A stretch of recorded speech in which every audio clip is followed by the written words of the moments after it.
Bom dia, boa tarde, boa noite. Não sei quando essa mensagem vai chegar até você, mas sei que será uma boa hora. Amém?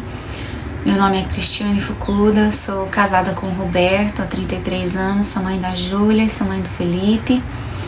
E essa mensagem não é uma pregação, e sim honestamente uma confissão. Aliás, se eu fosse dar um nome para essa fala, seria Confissões de uma Mãe que Perdeu a Cabeça, e você vai entender um pouquinho melhor o porquê desse título, né? Quando eu era pequena, acho que como toda menina, né, eu brincava de casinha, e na brincadeira tudo funcionava exatamente como eu queria. Muitas vezes eu brincava sozinha, eu sou a filha do meio, né? E aí eu era a mãe, eu era o pai, eu era o filho na brincadeira. Eu construía, né, os diálogos, escolhia as roupas, as atividades, as comidinhas, a hora de dormir, de acordar, né? Era o meu mundo fantasioso, o meu mundo fantástico. Aí eu cresci, me casei e finalmente veio a oportunidade de concretizar a minha brincadeira, né, de dar carne aos meus personagens. O problema é que dessa vez os personagens não faziam tudo que eu queria.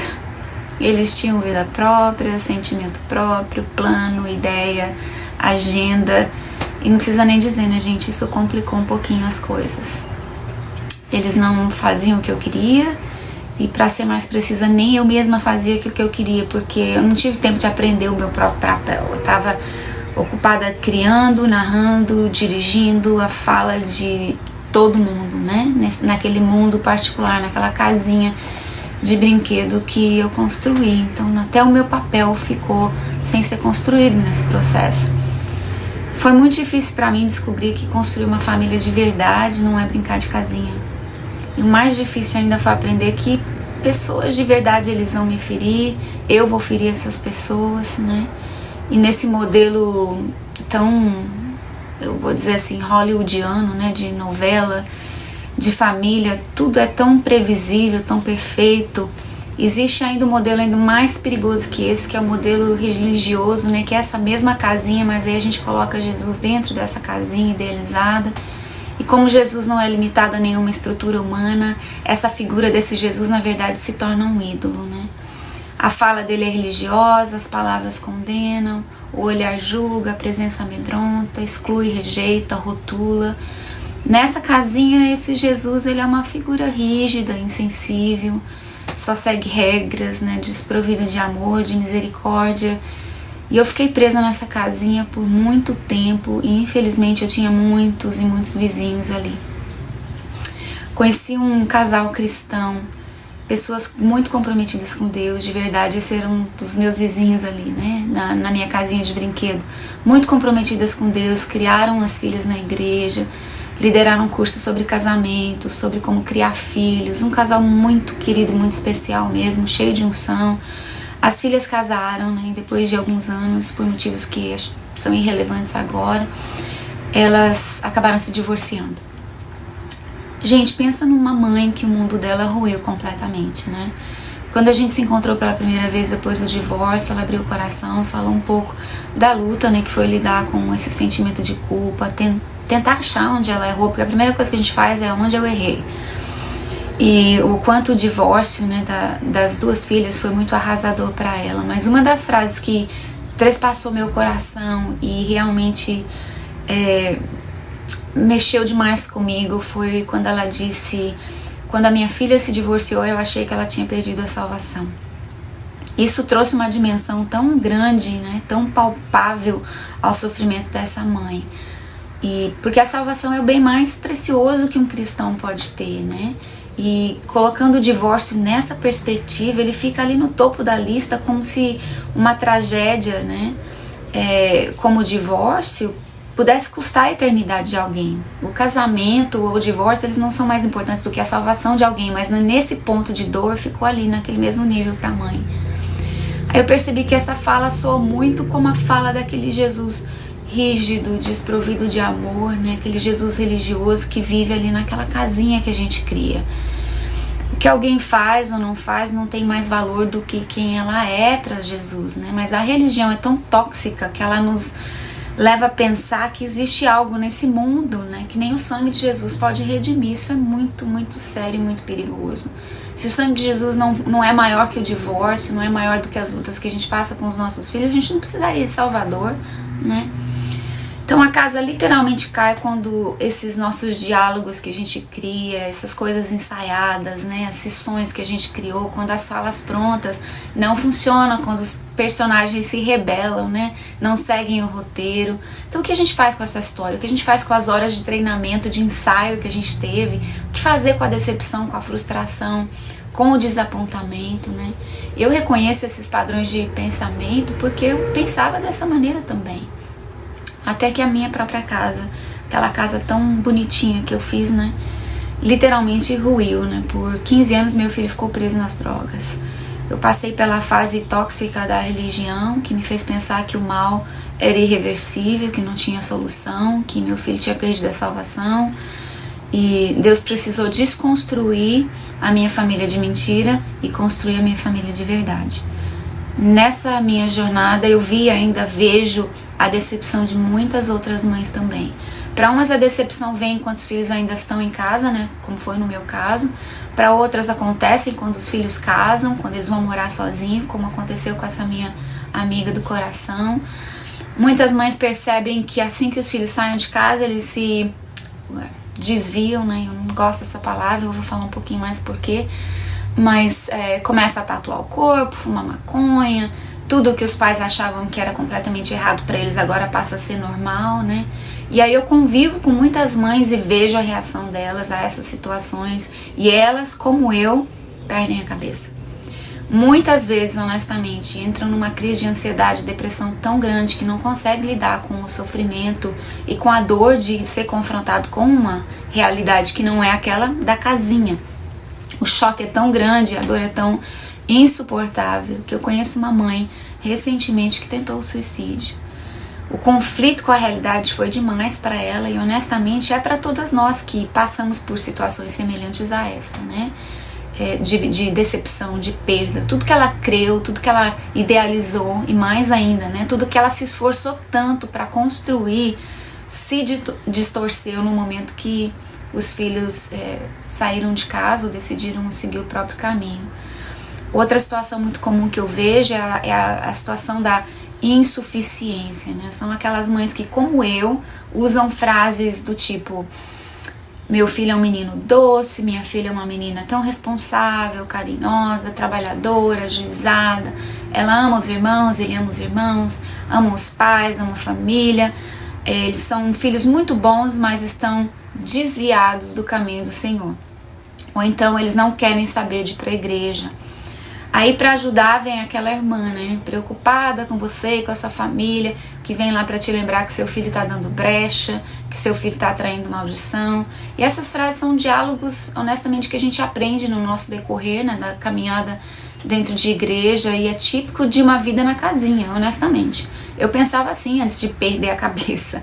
O Jesus ídolo, ele concorda com essa fala porque ele é rígido, ele não tem amor, ele segue todas as regras, né? Ele recita a lei dia e noite e deixa muito claro que é preciso seguir todas as leis, porque se falhar uma, falhou todas.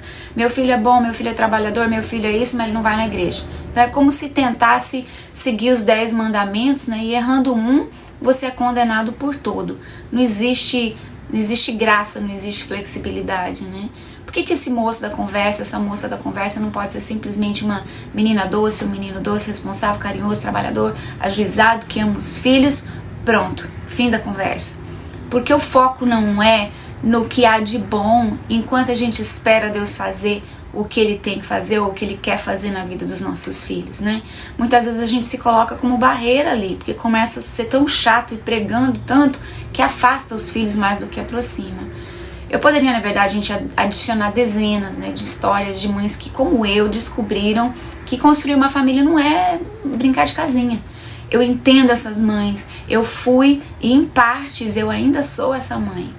O nível de desapontamento, de frustração, de inadequação é tão intenso e tão profundo que dá mesmo pra gente perder a cabeça. Mas eu fiquei pensando outro dia e refletindo um pouco mais sobre essa questão de perder a cabeça. honestamente não é de todo ruim, porque essa cabeça vive mesmo no mundo da bolha, no mundo imaginário, no mundo das casinhas de boneca, que elas precisam ser mesmo perdidas, honestamente. Essas cabeças que vivem no mundo da, mas no mundo da profecia, intercedem horas e horas e horas por dia, mas não consegue pedir perdão para os filhos, não tem tempo para pôr o filho para dormir, não tem tempo para ir no cinema com o filho, tudo é pecado, tudo é fora, tudo é fora de propósito. Essa cabeça, gente, que está ocupada o tempo todo olhando para fora, né, procurando o que não tá bom, achando defeito nos outros, em todas as coisas, essa cabeça, ela tem que rolar mesmo. Essa mensagem não é uma crítica para outras mães, não é uma heresia, é a minha confissão. Nós precisamos de ter nossa mente renovada para que a vida seja gerada em nós e através de nós. Nós precisamos mesmo de uma cabeça nova, de Jesus Cristo, desse evangelho de Jesus, que é um evangelho real, que é um evangelho verdadeiro, de salvação, de graça, de misericórdia, de poder. Essa religião, né, essa religiosidade rançosa, ela precisa sair de dentro de nós. Esses jargões, né, desviados, precisa sair de dentro da nossa boca. Nós precisamos deixar os rótulos de lado. Eles enfeitam muito bem a parede, né, daquela casinha perfeita que a gente cria, mas eles ferem pessoas no mundo real, eles destroem pessoas no mundo real. Honestamente, o diabo não foi expulso do céu porque ele bebeu, prostituiu, porque ele usou drogas ou porque ele era gay. Ele caiu porque se achou melhor e mais santo que Deus. E eu vejo isso hoje em dia nas igrejas, as pessoas apontando o dedo para os outros e achando que são melhores. Quando nós condenamos alguém que erra, nós nos colocamos numa posição como se a gente fosse melhor, mais santo, mais poderoso. Jesus era amigo de pecador, amigo das prostitutas. E de que outro modo ele teria acesso a eles? Né? Eu já vi mães que se tornaram tão inimigas dos seus filhos, porque toda vez que ela vê os filhos, é uma pregação pronta para entregar, é uma palavra pronta para entregar. Eu já fiz tudo isso, gente. Já fiz o que Jesus nunca faria, já falei o que Jesus nunca falaria. Já feri pessoas que Ele me deu para cuidar. Graças a Deus, o Evangelho da verdade, a verdade que eu conheci, que eu aprendi, tem me libertado e me alcançado. Ele me deu uma nova perspectiva. Hoje eu me considero uma pessoa curada, para ajudar a curar outras mães e outras pessoas. Deus abriu os meus olhos para tanta coisa, me mostrou como eu estava tratando as pessoas, me livrou do gesto da religião, me ensinou a olhar para minha família com olhos de amor e de gratidão. Eu olho para o meu filho hoje, eu falo, meu Deus, quanta gratidão eu tenho. Porque se não fosse por esse menino, eu jamais teria aprendido o amor incondicional de Deus. Eu comecei a ver qualidades que eu nunca tinha percebido neles antes. Eu tinha uma foto, né? Na minha mente, aquela foto perfeita de como a família deveria ser, de quando as coisas deveriam acontecer. Amei essa versão e rasguei as pessoas de verdade. Por muito tempo eu fui juíza dentro da minha casa quando os meus filhos precisavam de uma mãe. Até que um dia Deus me disse, ou você ama a foto e rasga as pessoas, ou você ama as pessoas e rasga as fotos. Foi quando eu tive que decidir que eu devia dizer adeus para essa casinha de brinquedo e começar um processo de construção de uma família real. Hoje eu tô certa, gente, 100% certa, 100% certa, que Jesus ama sentar à mesa da minha casa. Ele ri muito conosco, ele me ensina a respeito do reino. A minha família é a tribo que Jesus ama visitar, é o grupo com quem ele prefere comer. Eu sou a mulher que ele ama ensinar. Minha casa é a casa de Jesus, minha família é a família dele. Nós não somos perfeitos de jeito nenhum. Meu filho não vai na igreja agora, ainda não vai. Mas ele tá reconstruído, ele tá sarado. Deus transformou a vida dele. Aqui na minha casa tem gente doente, mas também tem gente curada. Tem gente real, que não tem medo ou vergonha de dizer que não tá bem, que precisa de colo, que não concorda com alguma coisa. Tem gente que assume responsabilidade pelos erros, tem gente que pede perdão, que perdoa, que conserta, que segue em frente, tem gente que vai no cinema, tem gente que senta e assiste um filme junto, tem gente que chora, que ora. A culpa do passado não vai destruir a alegria do presente na minha casa. E o fato de que não é tudo perfeito não vai tirar a minha gratidão. A família é lugar de aceitação, de comunhão. Não há mudança em um ambiente onde só há crítica. E as mães cristãs são muito boas em criticar. Não é pelo muito falar que a gente vai ganhar os nossos filhos. Às vezes o que a gente deixa de falar e o que a gente deixa de fazer honra muito mais a Deus do que o que a gente pensa que falando vai mudar a vida das pessoas. A gente não precisa exercer controle sobre os nossos filhos, sobre as nossas casas. Nós precisamos exercer algo muito melhor, autoridade. Eu tenho uma convicção no meu coração de que se eu perguntasse para Jesus qual é a definição de desviado, ele descreveria o diabo, não os nossos filhos. Não importa o quão distantes eles estivessem de Deus, Jesus nunca ia dizer que meu filho é desviado. Ele ia descrever o diabo. Nossos filhos, eles estão muitas vezes confusos, feridos, desorientados, oprimidos, deprimidos, reprimidos, com medo de não ser o suficiente, com medo de não ser aceito, com medo de não caber no modelo criado por nós, né, e pela religião. Mas se eu pedisse para Jesus para descrever os nossos filhos,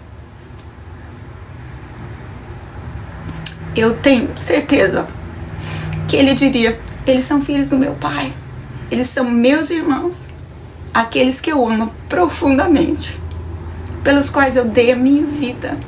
Eles são objeto do meu amor, por quem eu derramei meu sangue. Eles são o motivo pelo qual o Pai me enviou. Eles são obra-prima, carta escrita pela mão de Deus. Eles são escolhidos, chamados, separados e amados. Eu duvido que Jesus descreveria o meu filho, o seu filho, a minha filha, a sua filha como desviado. Apaga essa palavra do seu dicionário. Os discípulos no caminho de Emaús, eles não estavam desviados, eles estavam confusos, decepcionados, eles estavam tristes, desesperançados. Jesus não chegou para eles e falou: o que vocês estão fazendo aqui? Não foi isso que eu te ensinei? Onde vocês estão com a cabeça? O que é isso que você está fazendo? Não, ele não fez isso. Ele ouviu, ele conversou, ele andou com eles, ele amou, ele comeu pão quentinho, né, com eles. Ele não chamou ninguém de desviado e perdido. Ele disse: ei, vocês custam aprender, hein? Vocês demoram para entender e crer. Mas vamos lá, vamos começar de novo. E começando por Moisés, ele ensinou tudo de novo para eles, pacientemente e com amor. Isso está em Lucas 24. Gente, alguns filhos ficam em Jerusalém. Outros Jesus vai buscar em Emaús. O que Jesus está procurando hoje? Ele está procurando mães dispostas a fazer esse caminho com ele. A amar, compreender, andar junto, comer junto, até que a revelação abra os olhos deles. No momento em que eles receberem a revelação, os pés deles vão voltar para Jerusalém, como aconteceu com os discípulos em Emaús.